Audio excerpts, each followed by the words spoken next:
15 years ago, the chairman of a successful business, out of pure goodwill, gave 50 yuan to a boy selling goods on the street as an investment. Who would have guessed that this kind gesture would later be repaid with the boy's full help? When the company faced a huge crisis 15 years later, one day, a large group of workers gathered downstairs at the chairman's company. The richest man was trembling in his office, questioning his secretary why the company's funds had disappeared. At that moment, his 3 adopted children swaggered into the office. The chairman, relieved, thought they had come to help him raise funds to get through the tough times, but to his surprise, his adopted son arrogantly demanded that his father hand over the company's shares, or else the company would go bankrupt. Hearing this, the chairman felt as if struck by lightning, realizing that the group's funds had already been transferred by these ungrateful children. The company had become a hollow shell and was facing the pressure of the workers demanding wages. The adopted son, confident that everything was under his control, turned and left with ease. After they left, the chairman received a call from the hospital. It turned out that his mother had been diagnosed with terminal liver cancer, with surgery and treatment fees totaling 5 million, but the company's account was empty.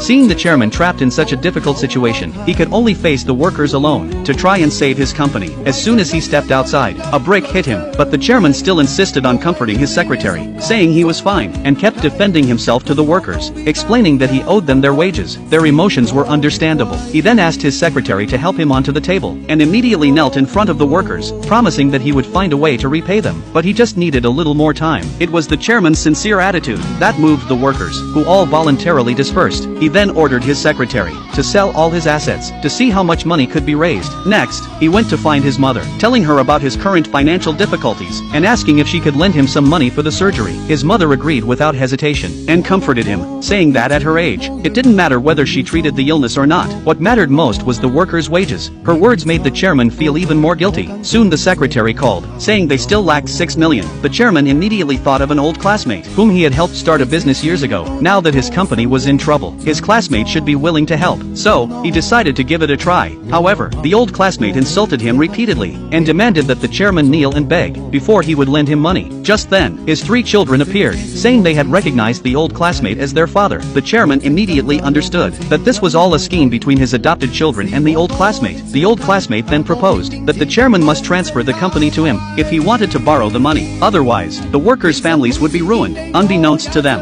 At that very moment, the boy the chairman had once invested in had become the richest man in the world and was on his way with a team of people to help the chairman. The chairman firmly stated that the company was his life's work and he would never transfer it. Just then, the boy finally arrived at the scene.